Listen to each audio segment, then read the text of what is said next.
뉴욕 증시가 혼조세로 마감했죠. 네, 뉴욕 증시 부진한 흐름을 이어가는 모습입니다. 3대 지수 혼조세로 마감했는데요. 다우지수가 홀로 0.17% 올랐고요. 기술주의 약세가 계속되면서 나스닥 지수는 4일 연속 하락했습니다. 0.89% 떨어졌고요. S&P 500 지수도 0.32% 하락했습니다. 시총 상위 종목도 확인해 보시죠. 중국 정부가 아이폰 사용을 금지했다는 소식에 애플이 이틀 연속 큰 폭으로 떨어졌습니다. 중국 당국은 정부 기관 소속 공무원들에게 아이폰을 업무에 사용하거나 사무실에 가져오지 말라고 지시한 것으로 알려졌는데요. 블룸버그에 따르면 이와 같은 조치를 공공기관이나 국영기업으로 확대하려는 조짐도 나타나고 있는 것으로 보입니다.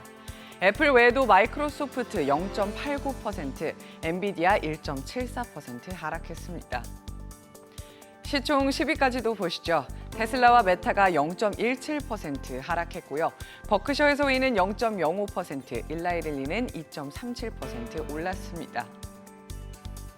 전날과 마찬가지로 기술 섹터가 약세를 보였습니다. 대체로 빨간 빛을 띠고 있죠. 그중에서도 애플이 쨍한 빨간 빛을 띠며 기술주 약세를 주도했습니다. 엔비디아를 비롯한 반도체주도 부진한 모습입니다. 연준이 올해 안에 추가 긴축에 나설 수 있다는 우려에 최근 들어 국채금리가 상승하면서 기술주가 하락 압력을 받고 있습니다.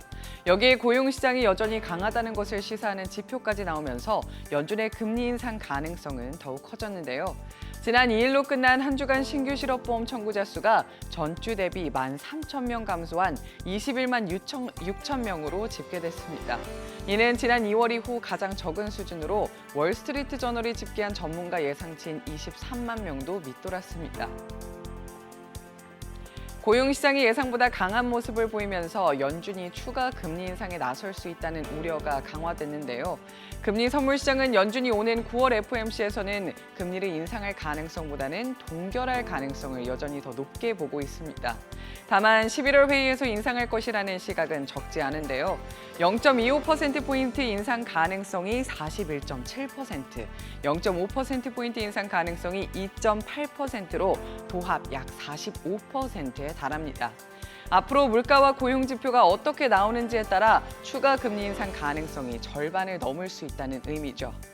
이런 가운데 제임스 블러드 전 세인트루이스 연은 총재도 추가 금리 인상 가능성을 인정했습니다.